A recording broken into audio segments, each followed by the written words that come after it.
جميل الشيم شفيع الأمم صاحب الجود والكرم والله عاصمه وجبريل خادمه والبراك مركبه والمعراج سفره وفوق سدرة المنتهى مقامه وقاب قوسين مطلوبه والمطلوب مقصوده والمقصود موجود سيد المرسلين خاتم النبيين شفيع المذنبين أنيس الغريبين رحمة للعالمين راحة العاشقين مراد المشتاقين شمس العارفين سراج السالخين مصباح المقربين محب الفقراء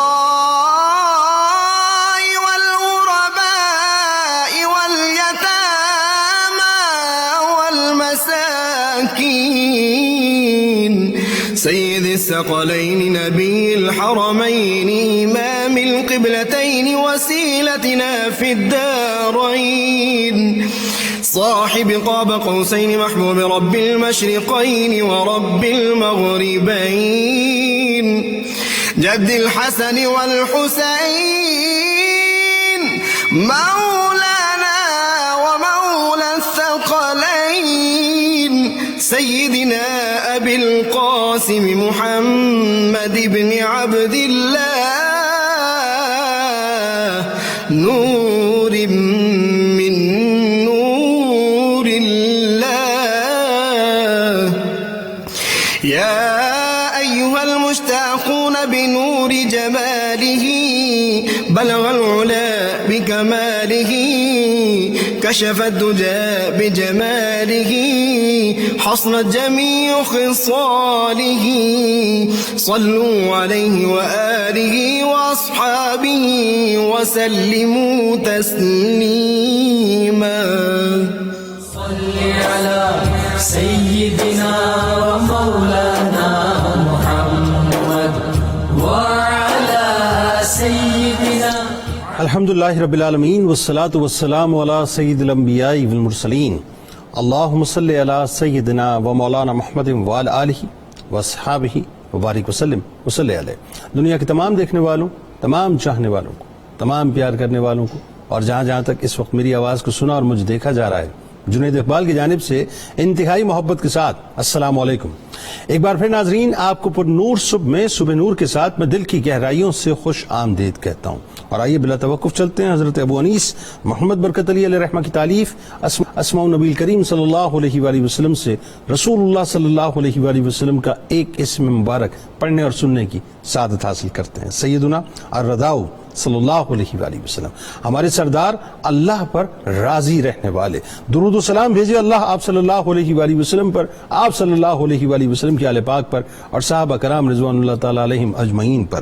حضرت سعد بن ابی وقاص رضی اللہ تعالیٰ عنہ سے روایت ہے کہ امام الانبیاء حضرت محمد صلی اللہ علیہ وآلہ وسلم نے ارشاد فرمایا کہ جو شخص مؤذن کی اذان کے بعد کہے کہ میں گواہی دیتا ہوں کہ اللہ کے سوا کوئی معبود نہیں، وہ وحدہ لا شریک ہے، اور بے شک حضرت محمد صلی اللہ علیہ وآلہ وسلم اللہ کے بندے اور اس کے سچے رسول ہیں، میں راضی ہوا اللہ کے رب ہونے پر اور حضرت محمد صلی اللہ علیہ وآلہ وسلم کے رسول ہونے پر اور اسلام کے دین ہونے پر، تو اس کے تمام گناہ معاف کر دیے جاتے ہیں.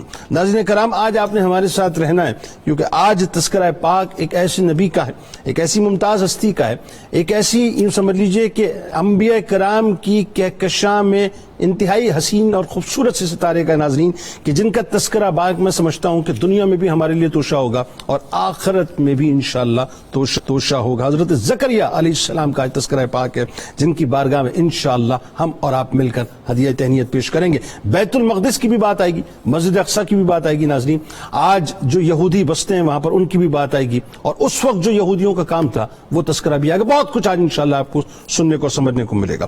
معاملہ یہ ناظرین کہ ابو البشر سیدنا حضرت آدم علیہ السلام سے لے کر سردار انبیاء کرام حضور سرور کائنات صلی اللہ علیہ وآلہ وسلم کی تشریف آوری تک اس کائنات ارضی میں کم و بیش 1,24,000 انبیاء و رسول مبعوث ہوئے. ان سب کی تشریف آوری کا جو اصل سبب ناظرین اور مقصد تھا وہ انسانوں کو انسانوں کی غلامی سے نجات دلا کر اللہ واحد و قہار کی وحدانیت اور کبریائی سے آشنا کر کے ان کی جبینوں کو خالق و مالک حقیقی کے در پر جھکانا تھا. یہ بنیادی طور پر مقصود تھا. اب بات یہ ناظرین اس مقصد کے لیے کئی انبیاء کرام تشریف لائے ایک ہی وقت میں، ایک ہی دور کے اندر، ایک ہی قوم کے اوپر، اور آپ دیکھیے کہ پھر انہوں نے صرف اور صرف اللہ کے دین کا، اس کے مشن کا ہی کام کیا ہے. اس جد و جہد میں ناظرین اللہ کے پیغام کی تبلیغ میں، اس کی ترویج میں انبیاء کرام علیہ السلام کو انتہائی کٹھن حالات سے گزرنا پڑا، اندوہناک اور صبر آزما اذیتوں کا سامنا کرنا پڑا، اور ایسی تکالیف جس کا تصور ناظرین انسان نہیں کر سکتا کہ ایسی تکالیف اور آزمائشوں کو برداشت کرنا پڑا جس کے محض تصور سے ہی انسان کا دل اور انسان کی روح کانپ جاتی ہے کہ اتنا ظلم و ستم، اتنا تشدد اللہ کے پیغامبروں پر. یعنی عالم یہ ناظرین کہ انہی انبیاء کرام علیہ السلام کی نورانی کہکشاں میں جلیل القدر پیغمبر حضرت زکریا علیہ السلام بھی شامل ہیں کہ جن پر بے انتہا ستم کیا گیا، بے انتہا تشدد کیا گیا، یہاں تک کہ ان کو شہید کر دیا گیا، جو حضرت سلیمان بن داؤد علیہ السلام کی اولاد میں سے تھے. اللہ تعالیٰ نے آپ علیہ السلام کو بنی اسرائیل کی ہدایت و رہنمائی کے لیے مبعوث فرمایا. اللہ تعالیٰ نے بنی اسرائیل کو ناظرین یعنی یہ شرف عطا کیا کہ سب سے زیادہ نبی انہی میں مبعوث فرمائے، بلکہ ایک وقت میں کئی انبیاء کرام مبعوث فرمائے، ان پر اپنی رحمتیں، اپنی نعمتوں کا نزول فرمایا. لیکن یہ وہ ناشکری قوم تھی ناظرین، وہ ناشکری قوم تھی جو بار بار نافرمانیاں کیا کرتی تھی اور شرک میں مبتلا ہو کر انبیاء کرام پر ظلم و ستم ڈھاتی تھی، یہاں تک کہ ناظرین انہیں شہید کرنے سے بھی دریغ نہیں کرتی تھی. حضرت زکریا علیہ السلام کی اہلیہ اور حضرت مریم سلام اللہ علیہا کی والدہ آپس میں بہنیں تھیں، ان کا بھی تذکرہ پاک انشاءاللہ آ جائے گا. یوں حضرت زکریا علیہ السلام حضرت مریم سلام اللہ علیہا کے خالو تھے. آپ علیہ السلام نبی ہونے کے علاوہ ناظرین بیت المقدس کے امام تھے، یعنی مسجد اقصی یوں کہہ لیجیے آپ، یا اس زمانے میں ظاہر ہیکل سلیمانی، اس کے آپ جو امام تھے، خادم تھے اور ایک روحانی شخصیت تھے. لوکا کی انجیل میں ناظرین اس منصب کو کاہن کہا گیا، یہ اس زمانے میں ظاہر کہا جاتا تھا. اس وقت یہ ایک مذہبی اور روحانی عہدہ ہوا کرتا تھا جس کے ذمہ ہیکل سلیمانی اور بیت المقدس کی مذہبی رسومات کو انجام دینا تھا. چونکہ آپ علیہ السلام حضرت سلیمان علیہ السلام کی اولاد میں سے تھے، حضرت سلیمان علیہ السلام نے جنات کے ذریعے سے تعمیر فرمایا تھا ہیکل سلیمانی کو، لہذا ناظرین اسی نسل پاک سے ہونے کا تقاضا بھی تھا کہ ہیکل سلیمانی کی مذہبی ذمہ داری آپ علیہ السلام کے مبارک کاندھوں پر رہے. قرآن کریم کی 4 سورتوں میں، سورہ آل عمران میں، سورہ انعام میں، سورہ مریم میں، سورہ انبیاء میں اور کچھ احادیث مبارکہ میں آپ علیہ السلام کا تذکرہ پاک آتا ہے. مگر یہ سمجھنا ناظرین بہت ضروری ہے کہ بائبل میں، اب یہاں ذرا آپ کی توجہ رہے کہ بائبل میں جس کو عموماً کوٹ کیا جاتا ہے، ایک باب ہے صحیفہ زکریا کے نام سے.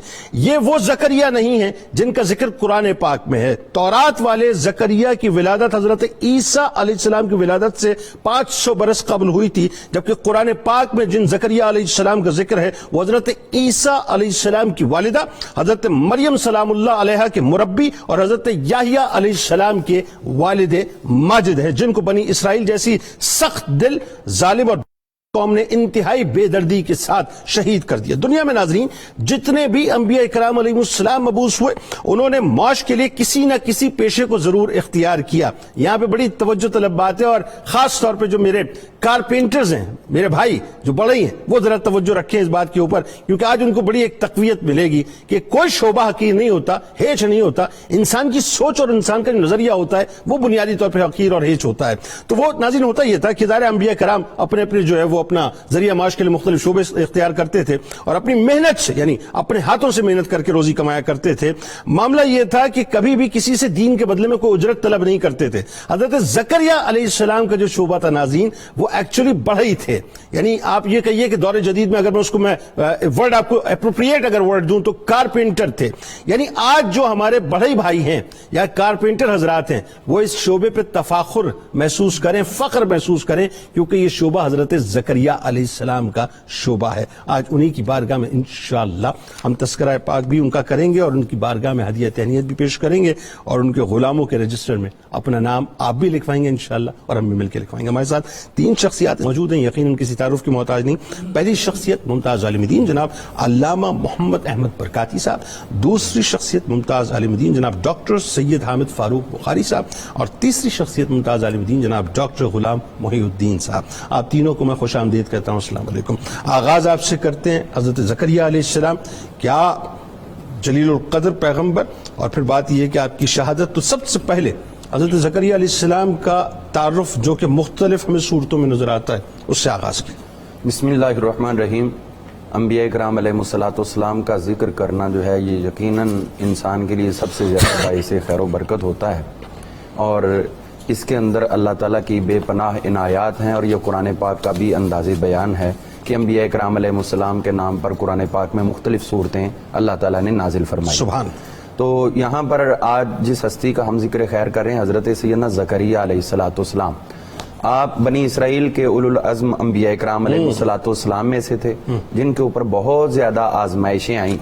خاندانی طور پر یقیناً آپ بنی اسرائیل میں سے ہی تھے اور حضرت سیدنا سلیمان علیہ السلام کی اولاد میں سے تھے. یا قطع کلام کی معذرت, یہ اولو العزم انبیاء میں شامل تھے. مجھے بتائیے کہ اولو العزم انبیاء جو ان کی تعداد بھی بہت کم ہے نا, یعنی کوئی ایسی کثیر تعداد تو نہیں ہے, سبھی اولو العزم انبیاء تو نہیں تھے. ویسے تو تمام انبیاء کرام علیہ السلام ہی اولو العزم ہیں. اچھا, تمام ہی, لیکن یہ جب ذکر کیا جاتا ہے تو اس سے مراد وہ 313 جو مزید سلیکشن ہے ان کی طرف اشارہ ہوتا ہے. صحیح. تو یہاں پر ہم یہ ذکر کرنا چاہتے ہیں کہ حضرت سیدنا زکریا علیہ السلام کا قرآن پاک کی 4 مختلف صورتوں میں 7 مرتبہ اللہ تعالیٰ نے نام مبارک ذکر فرمایا ہے. تو زکریا لفظ 7 مرتبہ آیا ہے, تو اس سے آپ کی عزت اور آپ کی عظمت کا اظہار ہوتا ہے کہ اللہ تعالیٰ ان کے ساتھ کتنی محبت اور کس قدر ان کے ساتھ اللہ تعالیٰ کی عنایات جو ہیں وہ وابستہ کیے رکھیں اور آنے والی دنیا کو اس میں سے سبق عطا کیا.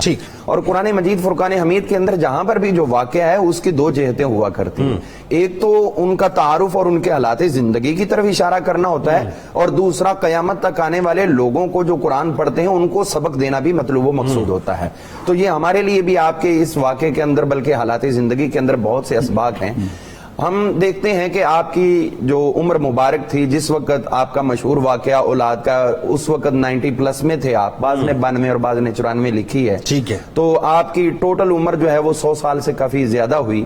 تو بصائر ذوی تمییز کے اندر آپ کے 13 القابات کا ذکر کیا گیا ہے جو قرآن مجید کے اندر اللہ تعالیٰ نے بیان کیے. اچھا, 13 القابات. تو ان میں سے ایک کفیل ہے, داعن, منادن, قائم و مسلن, مبشر جن کو خوشخبری دی گئی, اور راغب, راہب, خاشع, ذاکر, مسبح, عبد, مستجاب الدعوہ, مسارع فی الخیر. یہ آپ کے القابات قرآن مجید کے اندر اللہ نے ذکر فرمایا ہے. سبحان اللہ. تو اس کے بعد ہم دیکھتے ہیں قرآن مجید نے آپ کے اس واقعے کو متعدد مقامات پر بڑی شرح و بس کے ساتھ بیان کیا ہے. میں اجمالاً اس کی طرف اشارہ کرتا ہوں. حضرت سیدنا زکریا علیہ السلام آپ کی جو زوجہ محترمہ, اور ان کے آپ نے اشارہ کیا حضرت مریم کی طرف, تو حضرت مریم کی والدہ کا نام حضرت حنا تھا, اور حضرت سیدنا زکریا علیہ السلام کی زوجہ محترمہ ان کا نام عیشا تھا. ٹھیک ہے. تو یہ دونوں حقیقی بہنیں کے جو شوہر تھے وہ عمران تھے. جی. اور اس کے اندر یہ بھی چیز ذہن میں رہنی چاہیے کہ اس وقت کی لغت کے اندر جو ماں کی بہن ہے اس کو بھی خالہ کہہ دیا جاتا تھا, اور جو نانی کی بہن ہے اس کو بھی خالہ کہہ دیا جاتا تھا. تو اس لیے کئی مقامات پر حضرت یحییٰ علیہ السلام اور حضرت عیسیٰ علیہ السلام کو خالہ زاد بھی ذکر کیا گیا. اچھا, اس طرح سے کیا. ٹھیک. تو قرآن مجید کے اندر اللہ تعالیٰ نے سورہ آل عمران شریف کے اندر اور سورہ مریم شریف کے اندر, سورہ انبیاء کے اندر یہ تمام چیزیں ذکر کی ہیں. میں اس کی طرف چلتا ہوں.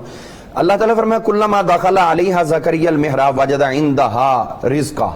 حضرت سیدنا زکریا علیہ السلام نے کفالت جن کی شروع کی تھی حضرت مریم کی، تو ان کو ایک محراب، یہاں محراب سے مراد مسجد کا محراب نہیں ہے بلکہ محراب سے مراد وہ بیت المقدس کے ساتھ جو الگ رہائشی کمرے بنے ہوتے تھے، اس سے مراد وہ ہے۔ بالکل ٹھیک ہے۔ تو آپ نے حضرت مریم کو وہاں رکھا تھا، تو جب بھی آپ اس کمرے میں جاتے تو وہاں پاتے آپ کے پاس عجیب قسم کے بے موسمی پھل ہیں، سردیاں ہوتی تو سردیوں کے تو ہوتے ہی لیکن گرمیوں کے بھی ہوتے، اور جب گرمیاں آ جاتی تو گرمیوں کے پھل تو ہوتے ہی لیکن سردیوں کے بھی آ جاتے، اور دروازہ بند ہوتا، لانے والے کا پتہ نہیں چلتا، بلکہ آپ احتیاطاً دروازہ بند کر کے جایا کرتے تھے، بالکل لاک کر کے۔ لیکن اس بات پہ آپ حیرت تو ضرور رکھتے تھے لیکن اللہ کی قدرت پہ آپ کو یقین، ظاہر نبی تھے تو دوسروں سے زیادہ تھا۔ تو اس حوالے سے قرآن مجید نے ارشاد فرمایا ذکر رحمت ربک عبدہ زکریا، حضرت زکریا علیہ السلام اللہ کے بندے ہیں، ان کا ذکر کرنا تو اللہ کی رحمت ہے، تو انبیاء کا ذکر ہمیشہ رحمت ہوا کرتا ہے۔ تو وہاں پر جب آپ نے یہ دیکھا تو انا اللہ کے حاضا، پوچھا یہ آپ کو کہاں سے آ گئے یہ پھل؟ قالت ہوا من عند اللہ، انہوں نے کہا یہ اللہ کے پاس سے آئے ہیں، یرزق من یشاء بغیر حساب، وہ بغیر حساب کے جسے چاہتا ہے عطا کرتا ہے۔ ہنالک دعا زکریا ربا، وہیں پر جو ہے وہ آپ نے دعا کی، اور کس طرح کی یہ بھی قربان جائیں اللہ تعالیٰ کی حضرت زکریا علیہ السلام سے محبت، دعا کی، ہاتھ اٹھا کے کی، دل میں کی، زبان سے کی، اللہ نے وہ بھی پورا نقشہ بیان کر دیا۔ اس نقشے پہ ہم آئیں گے، میں چاہتا ہوں کہ جو اولاد کی بشارت کے حوالے سے ڈیٹیل بات آپ سے انشاءاللہ کریں گے، لیکن میں چاہتا ہوں مزید فضائل کے حوالے سے اس وقت آپ بات کیجیے۔ مزید فضائل میں اگر دیکھیں تو حضرت زکریا علیہ السلام آپ کو اللہ تعالیٰ نے بعض چیزیں ایسی ہیں جو ہمارے ہاں اس طرح نہیں سمجھی جاتی لیکن حضرت زکریا علیہ السلام کی حیات سے وہ نظر آتی ہیں۔ مثلا آپ ایک باغ کے اندر محنت کر رہے تھے، بڑھائی والا کام، لوگ موجود تھے، مالک جنہوں نے آپ کے ذمے لگایا ہوا تھا، جن کے ساتھ آپ کی پیمنٹ طے تھی، اچھا انہوں نے کھانے کے لیے 2 روٹیاں بھیجی، ٹھیک ہے، آپ سب کے سامنے کھانے لگے اور کسی اور کو نہیں کھلائیں، ٹھیک، خود تناول کر گیا۔ اب یہ ہم لوگ اس کو اچھا نہیں سمجھتے، بھی اکیلا کھا رہا ہے، دوسروں کو پوچھ بھی نہیں رہا۔ تو جب کھا چکے تو لوگوں نے اعتراض کیا کہ حضرت یہ کہ آپ نے ہمیں پوچھا تک نہیں اور خود تناول کر گئے آپ نے، اور میں کسی کو دعوت دینا، کھانے کی دعوت دینا یہ ایک استحبابی عمل ہے، لیکن یہ جس نے مجھے بھیجی ہے اس کا میرے ساتھ یہ معاملات ہے، مجھ پہ اس کی مزدوری بغیر کسی استثناء کے کرنی لازم ہے، فرض ہے۔ سبحان اللہ۔ اب اگر میں تمہیں یہ 2 روٹیاں کھانے میں شریک کرتا تو تمہارا تو کچھ بنتا نہیں لیکن میرے جسم میں کمزوری رہتی، اور نتیجہ یہ ہوتا کہ مالک کا جو مجھ پہ ذمہ ہے وہ میں ادا کرنے سے قاصر ہو جاتا اور اس کے اندر جو فرق آ جاتا اور نبی کی شان نہیں کہ خیانت کرے۔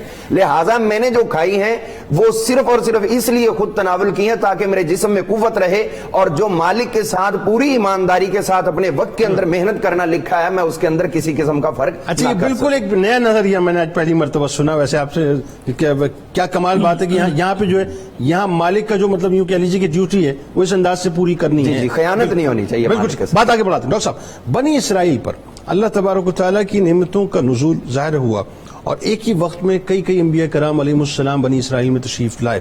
اچھا، ان کا ذریعہ معاش بھی انہوں نے رکھا، وہی بات ہے کہ لوگوں سے نہیں مانگا بلکہ خودداری کا عالم یہ تھا کہ خود جو ہے محنت کرتے تھے، خود کماتے تھے۔ ایک ظاہر ذریعہ معاش حضرت زکریا علیہ السلام کا بھی ایز کارپینٹر، تو میں چاہتا ہوں ذرا اس پہ تھوڑی سی بات ہو کہ آپ نے جو ذریعہ معاش اختیار کیا کیوں کیا، اس کی وجہ کیا تھی، اور پھر لوگوں کو یہ بھی ذرا سمجھ میں آنی چاہیے کہ ذریعہ معاش کوئی بھی جو ہے وہ ہلکا نہیں ہوتا، انسان کی سوچ ہلکی ہوتی ہے۔ جی بسم اللہ الرحمن الرحیم۔ بہت شکریہ جناب والا۔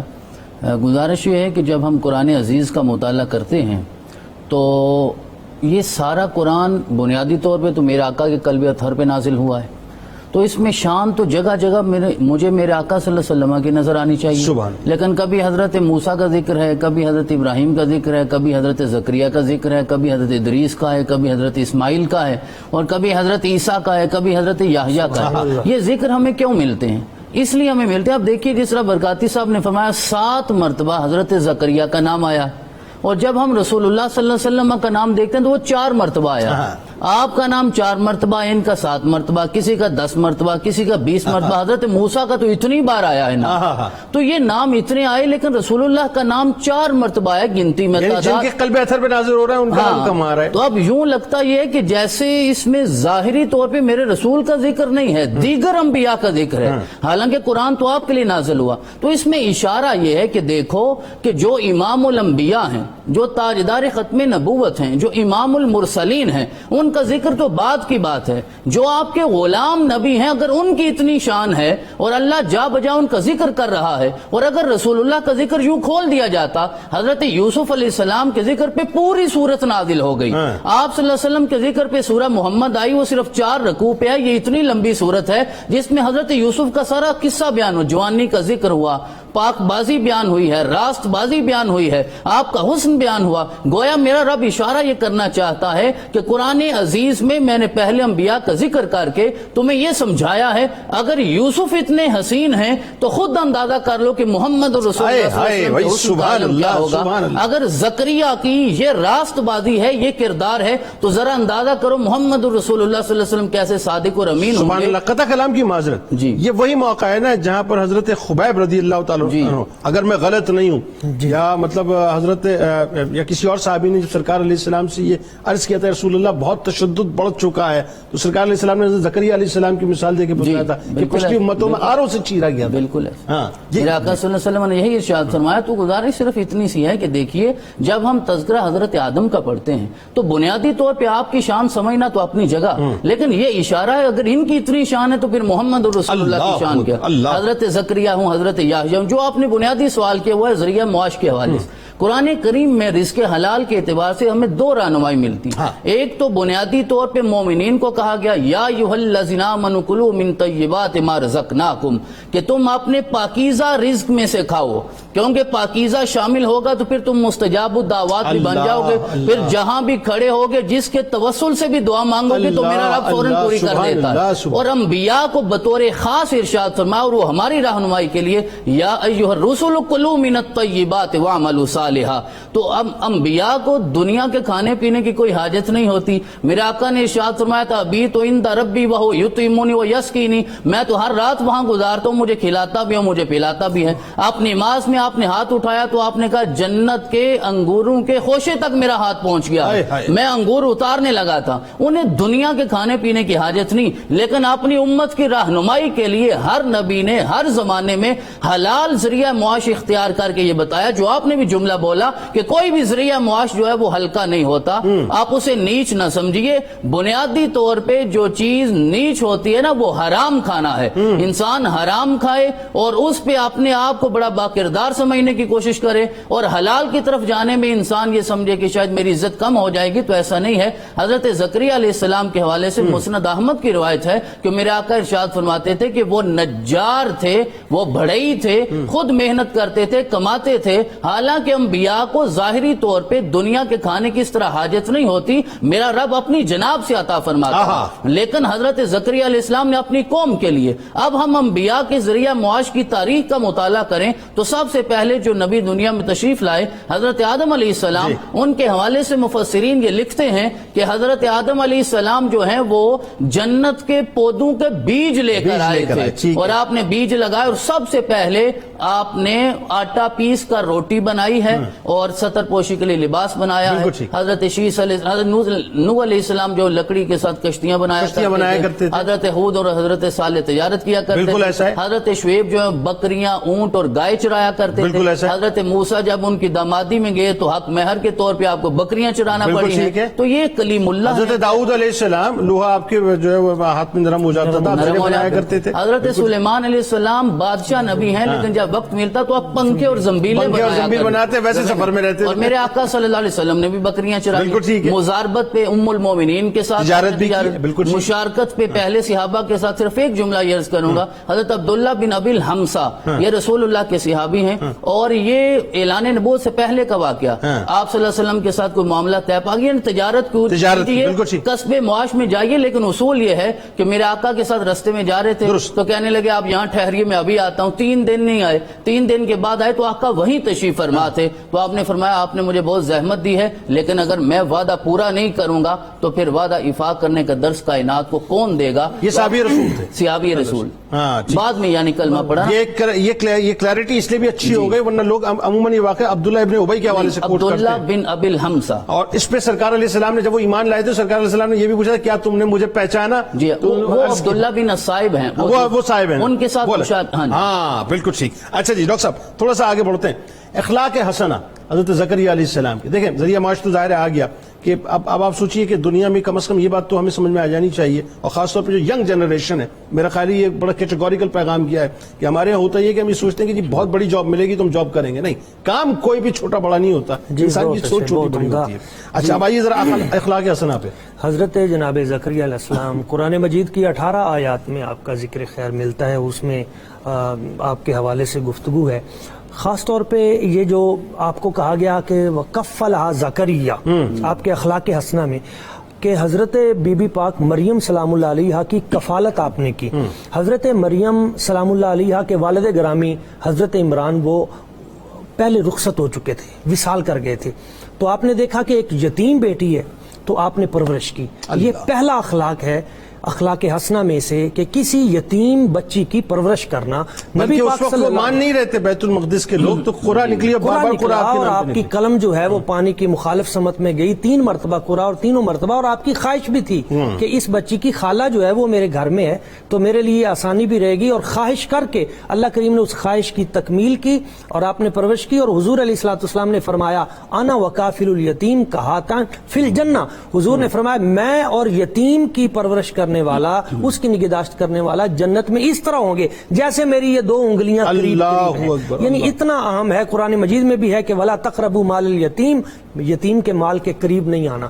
بہت زیادہ اس پہ. دوسرا جو آپ کا اخلاق حسنہ جو قرآن مجید نے بیان کیا، رحمت ربک، آپ اپنے رب کی رحمت ہیں اللہ، اور جو رحمت ہوتی ہے وہ پورے معاشرے کے لیے خیر کا باعث ہوتی ہے. سبحان اللہ. آپ کتنی بڑی رحمت ہیں، اس سے آپ اندازہ لگا لیں کہ جس وقت آپ کے وجود بامسعود کو چیرا جا رہا تھا اور دشمن آرا پھیر رہے تھے، اور آپ یہ بھی دیکھیں ذرا چشم تصور میں کہ آپ کے لخت جگر نور نگر ایک ہی بیٹا ہو جوان، اور وہ بھی نبوت کے مقام پہ، اسے بھی شہید کر دیا جائے، اور 43 کے لگ بھگ آپ کے قریبی جو انبیاء ہیں ان کو بھی شہید کر دیا جائے، اور پھر وہ ظالم آپ کو بھی چیر رہے ہوں.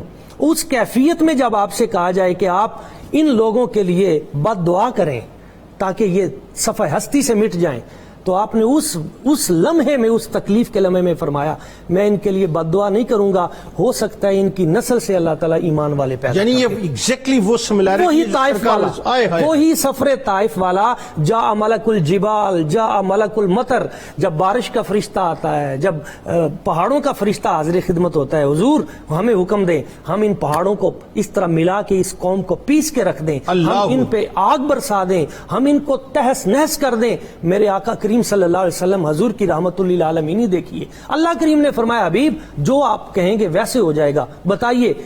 تو میرے کریم آقا صلی اللہ علیہ وسلم نے اللہ کریم کی بارگاہ میں عرض کی، یا اللہ یہ نہیں ایمان لاتے تو کوئی بات نہیں، ان کی نسلوں میں ایمان والے ضرور ہوں گے. یہ رحمت کا پہلو جو آپ نے. اور تیسرا آپ دیکھیں صبر، وہ ایسا اخلاق حسنہ ہے جس کی سب سے زیادہ ضرورت ہے. ایک مبلغ کے لیے سب سے زیادہ ضروری ہے کہ وہ مشکل سے مشکل ترین مرحلے میں صبر اختیار کرے. صبر کے آپ پیکر ہیں. اور ایک چیز وہ ہے مسجد کی خدمت کے حوالے سے کہ بیت المقدس کی خدمت، یہ قبلہ جنید صاحب اتنا بڑا اہم کام ہے. نبی آج چونکہ یہ حج کا موسم ہے اور قربانی کے دن آ رہے ہیں، اس حوالے سے یہ بڑا خوبصورت پیغام جائے گا. نبی پاک صلی اللہ علیہ وسلم حضور نے فرمایا 2 چیزیں ایسی ہیں جو قیامت والے دن سواری بن کر اپنے متعلقین کو جنت میں لے جائیں گے. تو پہلی چیز کون سی ہے؟ تو آپ حضور علیہ السلام نے ارشاد فرمایا کہ سمنوا دہایاکم فإنہا علی الصراط متاعکم، اپنی سواریوں کو خوب موٹا تازہ کرو، اپنی قربانیوں کو خوب پالو، موٹا تازہ کرو.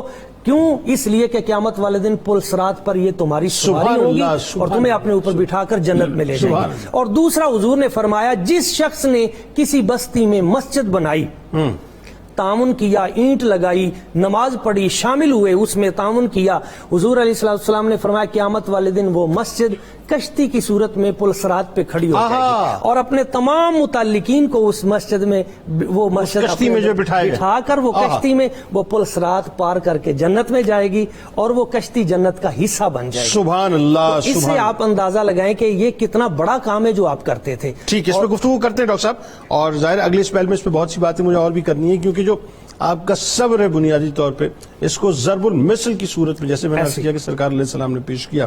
ناظرین کرام، حضرت زکریا علیہ السلام کا تذکرہ پاک ہے، آئیے سرکار علیہ السلام کی بارگاہ میں درود پاک کا نذرانہ، ان کی آل کی بارگاہ میں درود پاک کا نذرانہ پیش کرتے ہیں، اور جب لوٹیں گے انشاءاللہ تو پھر اس موقع پہ جہاں پہ اولاد کی بشارت اللہ تعالیٰ نے آپ کو عطا فرمائی، لیکن کیسے عطا فرمائی؟ پھر ایک اور بات کہ یحییٰ علیہ السلام عیسیٰ علیہ السلام کی تصدیق فرمائیں گے، یہ کیا بات ہے؟ ذرا اس پہ گفتگو کریں گے، درود پاک کا نذرانہ۔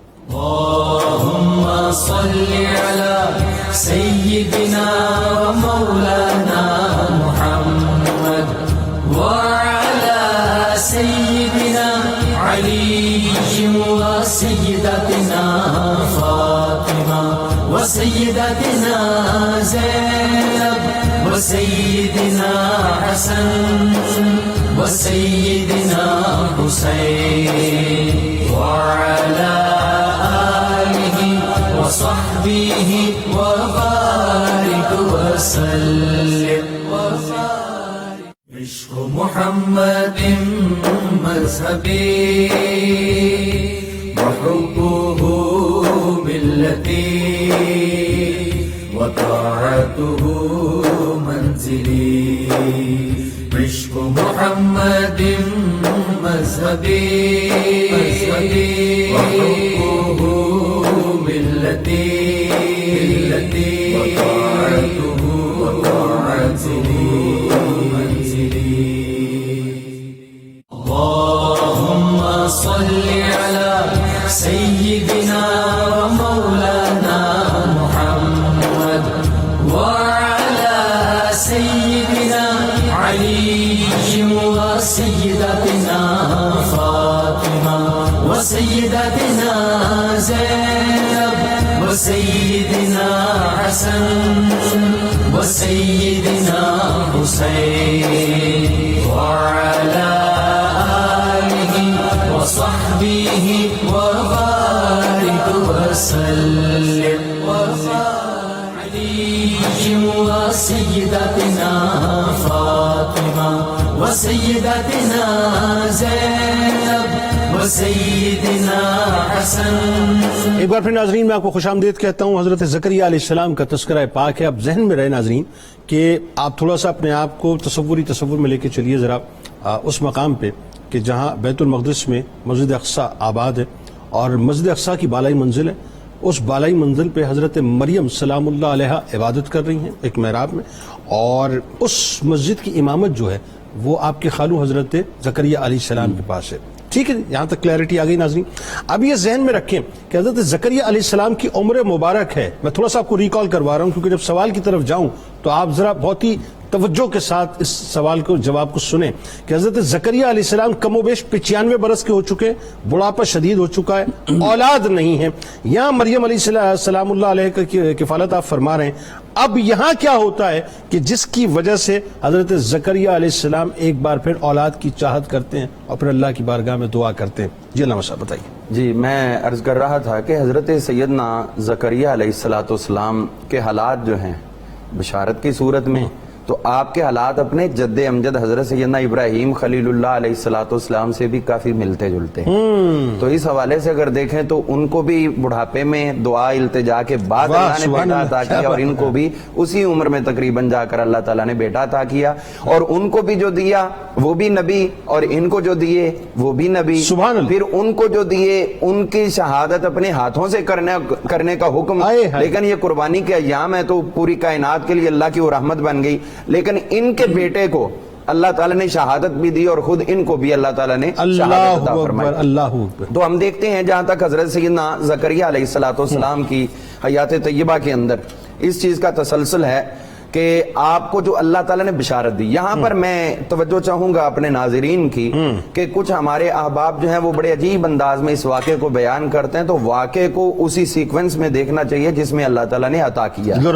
اگرچہ قرآن پاک کی ہر آیت کے اندر بے شمار اسرار و رموز ہوتے ہیں، جب آپ نے وہاں پر پھل دیکھے حضرت مریم کے پاس تو وہاں ہے ہنالک دعا زکریا ربہ، وہیں پر اسی حالت میں حضرت زکریا علیہ السلام نے اپنے رب کے حضور دعا کرنا شروع کی، اور وہ بھی کیسے کی؟ یہاں پر اللہ تعالیٰ فرمائے اذ نادا ربہ نداءن خفیہ، مخفی دعا، دل کے اندر دعا کی، دل کے اندر ہو رہی ہے۔ دل کے اندر۔ اور یہاں پر یہ بات ہمیں ذہن میں رکھنی چاہیے جو حضرت ام المومنین سیدہ عائشہ صدیقہ طیبہ طاہرہ نے بیان کیا، کسی نے پوچھا کہ دعا کون سی مستجاب ہونے کا زیادہ امکان ہے؟ حالانکہ یہ بھی حقیقت ہے کہ جو حضور نے فرمایا کہ جو بھی مومن دعا کرتا ہے اللہ تعالیٰ اس کی دعا کو ہر حال میں قبول کرتا ہے، یا فوری قبول کا اظہار کر دیتا ہے، یا کچھ دیر کے بعد، یا اس کو قیامت تک کے لیے ذخیرہ کرتا ہے، قیامت میں ٹھیک ہے۔ تو حضرت عائشہ صدیقہ فرماتی ہیں کہ وہ دعا جو دل سے نکلی اور بے اختیار نکلی، وہ دعا زیادہ قبول، اور یہیں پر بے اختیار نکلی اور دل سے نکلی اور بے اختیار ایسے کہ ہنالک دعا زکریا ربہ۔ قطع کلام کی معذرت، وہ جو سرکار علیہ السلام کی حدیث پاک ہے کہ غافل دل سے دعا مت کیا کرو، بالکل ہے نا؟ بالکل۔ اور آپ نے فرمایا کہ ہاتھوں کو اس طرح کرو اور بطون سے کرو یا اس طرح، وہ ساری کیفیات کو ملوز خاطر رکھنا چاہیے۔ مانگ کس سے رہے، سبحان اللہ، توجہ کسی اور کی طرف اور اپنی ڈیمانڈ اللہ کی طرف کر رہے ہیں، تو یہ اس سے بڑی جو ہے وہ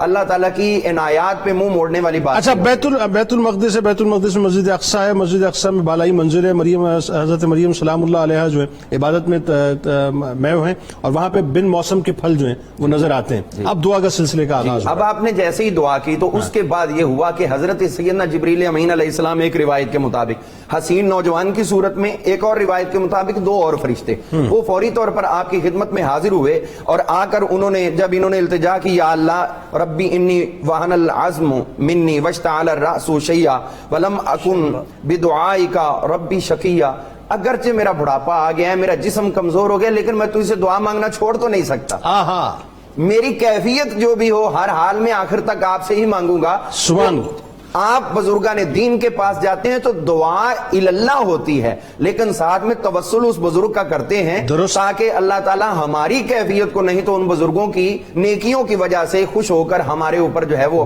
کرم نوازی فرما دے۔ تو جب آپ نے یہ دعا کی، التجا کی، تو وہیں پر فرشتوں نے جو ہے وہ آپ کو بشارت عطا کی، اور یہاں پر جیسی دعا قبول ہوئی اللہ تعالیٰ نے خود ارشاد فرمایا، اے پیارے سیدنا زکریا علیہ السلام، آپ کے کلمات فنادت الملائکہ وہو قائم یصلی فی المحراب ان اللہ یبشرک بیحییٰ مصدقا بکلمۃ من اللہ سیدا وحصورا ونبیا، وہ سید بھی ہوں گے، لوگوں کو احاطہ رکھنے والے، لوگ ان کو فالو بھی کریں گے، اور نبی بھی ہوں گے، اور من الصالحین، ہمیشہ نیکوں میں سے رہیں گے۔ ایک دفعہ یہ ہوا، حضرت زکریا علیہ السلام آپ نے اللہ سے عرض کی، یا اللہ بیٹا تو دیا ہے، ہر وقت روتا رہتا ہے، ہر وقت التجا کرتا رہتا ہے، اس کی توجہ کو ہنسی خوشی کی طرف جاتی ہی نہیں۔ تو اللہ تعالیٰ نے جواب دیا، پیارے زکریا تم نے مانگا بھی تو نیک تھا نا، نیک مانگا تھا، تو نیکی اس سے بڑھ کے اور کیا ہو سکتی کہ ہر وقت بندہ اللہ کے حضور ہی خود کو حاضر سمجھے اور اس کے ساتھ ساتھ اس کے حضور روتا رہے اور گریہ زاری کرتا رہے۔ اچھا، اس میں ایک اور بات آ گئی، 2 باتیں اس میں بڑی خاص مجھے بتائیے۔ ایک تو یہ کہ حضرت یحییٰ علیہ السلام کو حضرت عیسیٰ علیہ السلام کا جو کنیکشن ہے جو قرآن بیان کرتے ہیں، وہ بھی ذرا اس پہ گفتگو کیجئے، پلس ساتھ ساتھ انسان کو کسی بھی وقت جو ہے نا امید نہیں ہونا چاہیے۔ جی، کنیکشن کی بات تو یہ ہے کہ جو تفسیر طبری کے اندر امام محمد ابن جریر طبری نے بیان کیا ہے، تفسیر اللباب کے اندر ابن عادل وغیرہ سب نے بیان کیا ہے، بلکہ الکامل کے اندر ابن اسیر جزری نے بھی بیان کیا ہے کہ حضرت یحییٰ علیہ السلام اپنی والدہ محترمہ کے شکم میں تھے، اور حضرت عیسیٰ علیہ السلام اپنی والدہ محترمہ کے شکم میں تھے۔ تو حضرت زکریا علیہ السلام کی زوجہ محترمہ حضرت یحییٰ کی والدہ یہ حضرت سیدہ مریم سے کہنے لگی کہ آپ کیا حالت حمل میں ہیں؟ تو کہنے لگی کہ آپ کو کیسے علم ہوا؟ تو کہنے لگی کہ جب میں آپ کے پاس آتی ہوں نا تو میرے پیٹ کے اندر جو بچہ ہے وہ یوں لگتا ہے جیسے تمہاری طرف، وہ جو پیٹ کے اندر تمہارے امانت موجود ہے اس کی طرف وہ سجدہ کر رہا ہے، اللہ سلام کر رہا ہے، وہ سجدہ تعظیمی احترام کر رہا ہے۔ تو مجھے لگتا ہے کہ آپ کے اندر بھی واقعی اللہ تعالیٰ نے کوئی ودیت کر دی ہے، حالانکہ ویسے اپنے شکم کے اندر 6 ماہ کا ڈیفرنس بھی تھا حضرت یحییٰ علیہ السلام کا اور حضرت سیدنا عیسیٰ علیہ السلام کا۔ تو کنیکشن تو یہ ہے کہ رشتہ داری تو تھی ہی، لیکن محبتیں تو شکم کے اندر۔ اور جنید صاحب یہ بات تصدیق کرنے والے اس اعتبار سے بن رہے ہیں، اگر یوں سمجھیں ہم بات کو۔ جی بالکل، حضرت عیسیٰ علیہ السلام کی تصدیق کر رہے ہیں، اور یہاں یہ بات ہمیں ذہن میں رکھ لینی چاہیے، جو والدہ محترمہ کے شکم میں رہ کر آنے والے کو پہچانتے ہیں، تو کیا میرے آقا کریم علیہ السلام اپنی تربت اطہر کے اندر جلوہ افروز ہو کر اپنے غلاموں کو نہیں پہچانتے؟ سبحان اللہ، کیا بات، بہت اچھی بات، بات آگے بڑھاتے ہیں ڈاکٹر صاحب۔ اب یہاں پہ ایک تو نقطہ جس میں میں چاہتا ہوں آپ بھی کلام ذرا فرمائیے، کیونکہ وہ بات ظاہر ہے یہاں تشنا رہی کہ یہ انسان کو کسی موقع پر مایوس نہیں ہونا چاہیے اللہ کی رحمت سے، ایک بڑی بنیادی بات ہے۔ دوسرا ذرا یہ بتائیے کہ حضرت زکریا علیہ السلام کی ظاہر شہادت، حضرت یحییٰ علیہ السلام کی شہادت ان سے پہلے، یہ بڑی ایک کربناک شہادت ہے۔ بنی اسرائیل جو ہے وہ ان کی شخاوت جو ہے وہ اپنا ایک عروج پہ نظر آتی ہے۔ جی قبلہ میں جلدی 2-3 باتیں عرض کرنا چاہوں گا اس سارے واقعے سے جو ہمیں رہنمائی ملتی ہے. جس طرح میں نے ابتداً عرض کیا کہ جو ہم پورے قرآن میں جس کا بھی مطالعہ کریں نا تو بات محمد رسول اللہ صلی اللہ علیہ وسلم پہ ختم ہوتی ہے. ان اللہ اصطفیٰ آدم و نوح و آل ابراہیم و آل عمران علی العالمین ذریۃ بعدها من بعد، یعنی حضرت آدم کا ذکر ہو، حضرت نوح کا ذکر ہو، آل ابراہیم کا ذکر ہو، آل عمران کا ذکر ہو، یہ سارے ذکر کر کے بتانا آل محمد کی فضیلت مقصود ہے. کہ ذرا سمجھیے کہ جب انبیاء کا تذکرہ ہے تو امام الانبیاء، ان کے گھر والوں کا تذکرہ ہے تو اہل بیت اطہار کا تذکرہ، ان کی فضیلت سمجھانا مقصود ہے. حضرت مریم کی والدہ نے کیا کہا؟ انی نظرت لک ما فی بطنی محررا فتقبل منی. اس جملے سے ہمیں کیا رہنمائی ملتی ہے؟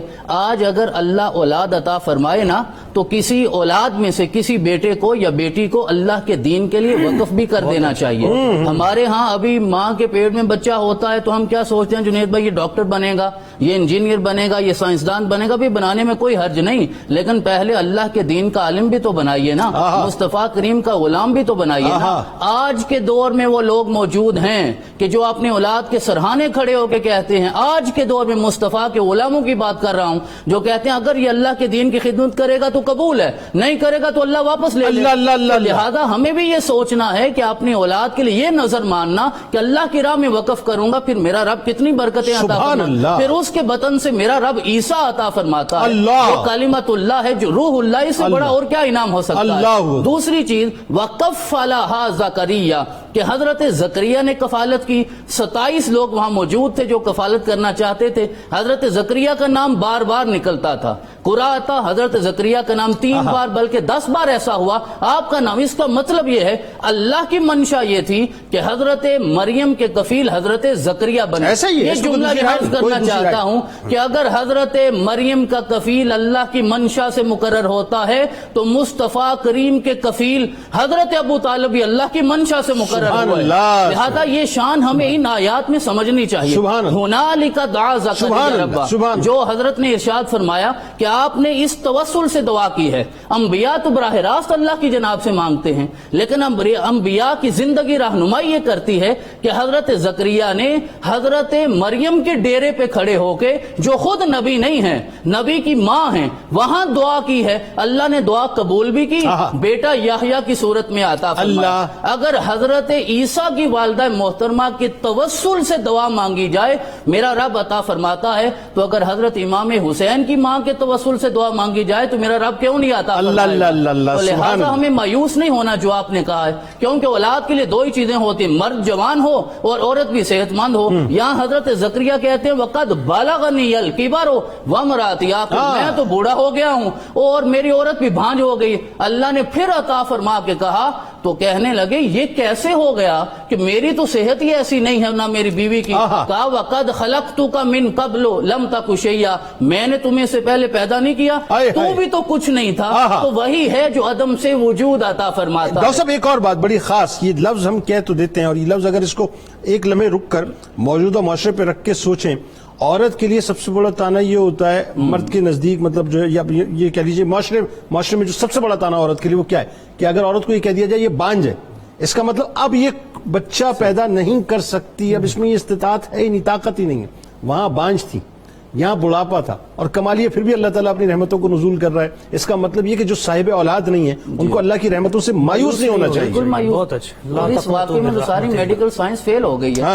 میڈیکل سائنس فیل ہوگی. وہ بوڑھے ہیں اور وہ بھانج، اللہ نے پھر بھی یحییٰ عطا فرمایا. اور یحییٰ کا معنی ہے جو ہمیشہ زندہ رہے گا، شہید ہو کے بھی ہمیشہ زندہ رہے گا. اب میں شہادت کے 2 جملے عرض کرنا چاہوں گا کہ حضرت یحییٰ علیہ السلام کی شہادت حضرت زکریا کی زندگی میں ہوئی. ان کی شہادت پہلے ہوئی ہے. وہ شام کے شہر دمشق میں تھے، اور آپ کی شہادت کا واقعہ جو ابن عساکر نے بھی بیان کیا اور البدایہ والنہایہ میں ابن کثیر نے بھی بیان کیا، وہ یہ ہے کہ وہاں کے بادشاہ جس کا نام حداد تھا، اس نے اپنی بیوی کو 3 طلاقیں دے دی تھیں اور اس نے کہا کہ آپ فتویٰ دے دیجئے کہ میں پھر بھی اس کے ساتھ رہنا چاہتا ہوں. آپ نے کہا کہ نہیں، اب ایسی کوئی صورت نہیں ہے، آپ شہید ہو گئے اور حالت نماز میں، حالت سجدہ میں آپ شہید اللہ ہو گئے. اکبر. آپ کو شہید کر دیا گیا. خبر پہنچی حضرت زکریا تک، بعد میں آپ کی بھی شہادت ہوئی. اور روایات میں، ایک روایت میں آتا ہے کہ آپ اللہ کے حکم سے پناہ لینے کے لیے، اب شہادت تو ہونی تھی، آپ جس درخت کی طرف بڑھے، آپ اس کی پناہ میں پہنچے، لیکن آپ کی جو عبایا تھی، جو آپ نے اوپر جبہ پہنا، وہ باہر رہ گیا، اس سے شناخت ہو گئی. جب میرے رب نے ظاہری طور پہ محفوظ رکھنا ہونا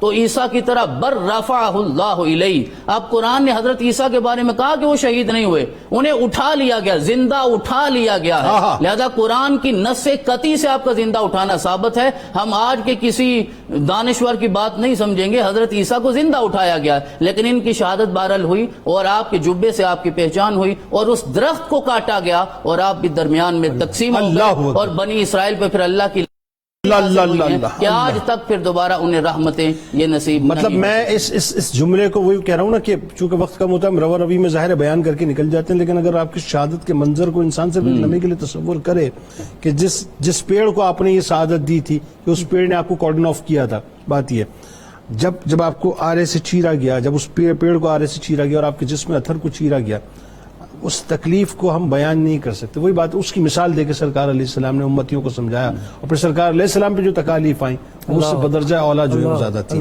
اب بات یہ ہے کہ یہاں پہ ایک بات جو خاص طور پہ میں چاہتا ہوں ڈاکٹر صاحب آپ ذرا کلام فرمائیں. ایک تو یہ کہ کیسی تربیت اپنے بیٹے کی کیا آپ نے، جو بات حضرت علیہ السلام کی ہو رہی تھی کہ اس میں سوال یہ بنتا ہے کہ جس وقت بادشاہ وقت نے کہا کہ فتویٰ میرے مطلب کا دے دو، آپ نے فتویٰ مطلب کا نہیں دیا، یعنی آپ نے سر قلم کروانا پسند کیا، بات کو جو ہے وہ اپنے شریعت کی جو ہے وہ نیچے کرنا پسند نہیں کیا. کیسی نصیحت، کیسی تربیت ذرا یہ جو بتائیں. پہلا آپ نے کہا نا کہ یہ ہے استقامت اور عزیمت.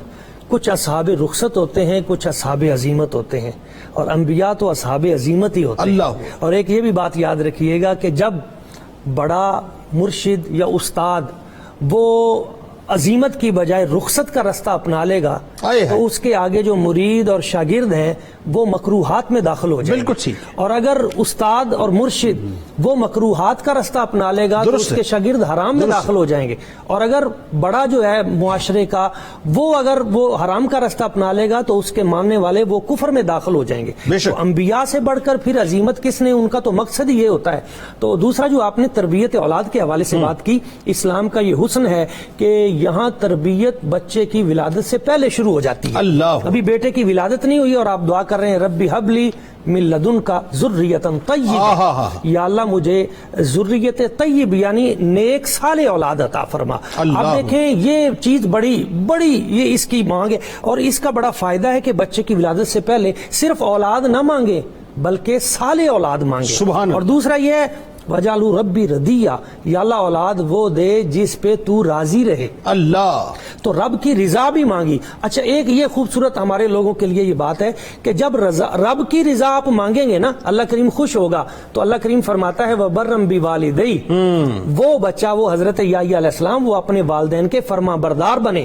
اگر ہم چاہتے ہیں کہ ہمارے بچے ہمارے فرما بردار بنے تو پہلے اپنے بچوں کا رجوع اللہ کریم اور اس کے رسول کی طرف کریں، دین کی طرف کریں. اللہ کریم ان بچوں کا رجوع آپ کی خدمت کی طرف کر دے گا. اور آپ کی جو تربیت میں خاص چیز تھی وہ اپنے بیٹے میں عجز و انکساری کا پیدا کرنا ہے. دیکھیں ان کے 13 اوصاف ہیں قرآن مجید میں، مگر اس کے دیکھیں حنان ہے، زکات ہے، تقی ہے، کان تقیہ وبرم بوالدیہ ولم یکن جبارا عصیہ، یہ سارے ان کے اوصاف بیان کرنے کے بعد عجز و انکسار ہے. آپ دیکھتے ہیں ایک دن حضرت عیسیٰ علیہ السلام نے حضرت یحییٰ علیہ السلام سے کہا انت افضل منی، آپ مجھ سے افضل ہیں. حضرت یحییٰ علیہ السلام آپ نے آگے سے کہا انت افضل منی، آپ مجھ سے افضل ہیں. دونوں نبی ایک دوسرے کو اپنے سے افضل کہہ رہے ہیں. تو حضرت عیسیٰ علیہ السلام نے کہا نہیں آپ افضل ہیں، اس لیے کہ قرآن مجید میں وسلام علی یوم ولد و یوم، اللہ کریم نے سلام آپ کو بھیجا ہے اور میں نے اپنے آپ پہ خود سلام بھیجا ہے. قبلہ جنید صاحب ایک بات اگر ہم سمجھ لیں نا، یہ کروڑ باتوں کی ایک بات ہے، یہ نبیوں کا طریقہ ہے دوسرے کو افضل کہنا. اور شیطان نے کہا تھا آنا خیر منہ، میں آدم سے بہتر ہوں. جو یہ کہے کہ تم مجھ سے بہتر ہو یہ نبیوں کا مطلب ہے. اسی میں عاجزی ہے، اسی میں انکسار. اور جو یہ کہے کہ آنا خیر منہ، میں تجھ سے بہتر ہوں، تو یہ شیطانیت کا فعل ہے. آج میں اس حوالے سے بھی بات کرنا چاہتا ہوں، خدا را ہمارے اہل علم ہمارے سادات، ہمارے صوفیاء و اولیاء، وہ یہ آنا خیر منہ سے نکلے.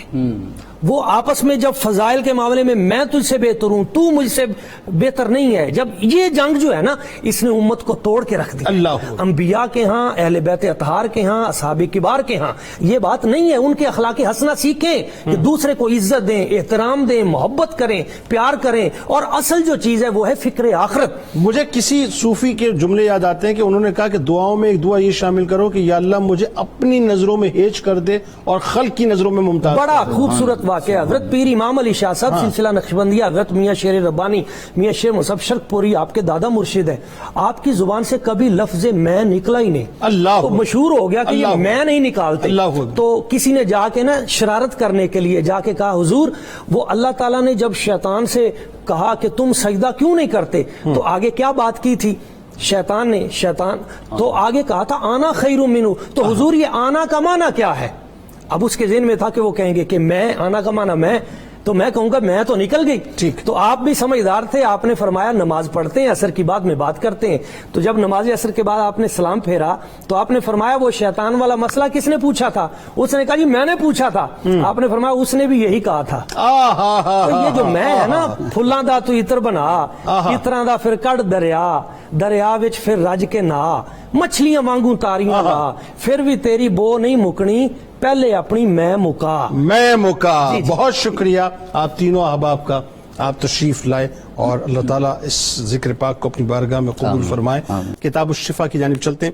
حصول اولاد کا وظیفہ. اولاد کے خواہشمند حضرات نماز فجر اور نماز مغرب کے بعد سورہ سجدہ کی آیت نمبر 7، 8 اور 9 روزانہ 21 بار پڑھیں اور یہ عمل حصول مراد تک جاری رکھیں. انشاءاللہ مراد پوری ہو جائے گی. حضرت علی کرم اللہ وجہ الکریم کا قول مبارک کہ سخاوت اور حسن خلق انبیاء کرام علیہم السلام کا شیوا ہے اور حسن خلق ہی انسان کے نامہ اعمال میں اضافہ کرتا ہے. ٹویٹر پہ میں ضرور فالو کیجئے، فیس بک پیج کو لائک کیجئے اور یوٹیوب چینل کو سبسکرائب کر کے بیل آئیکن کو ضرور کلک کر لیجئے گا. آپ وہاں موجود ہیں، مجھے یقین ہے ہم یہاں موجود ہیں. انشاءاللہ مل کے نعرہ لگائیں گے. اس دعا، اس امید، اس یقین کے ساتھ اجازت دیجئے کہ لا یؤمن احدکم حتی اکون احب الیہ من والدہ وولدہ والناس اجمعین. اللہ تعالیٰ آپ کا، ہمارا، ہم سب کا، پاکستان کا، امت مسلمہ کا حامی و ناصر و آمین.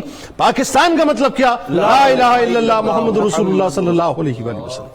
اللهم صل على سيدنا ومولانا محمد وعلى سيدنا علي وسيدتنا فاطمة وسيدتنا زينب وسيدنا حسن وسيدنا حسين وعلى وصحبه وبارك وسلم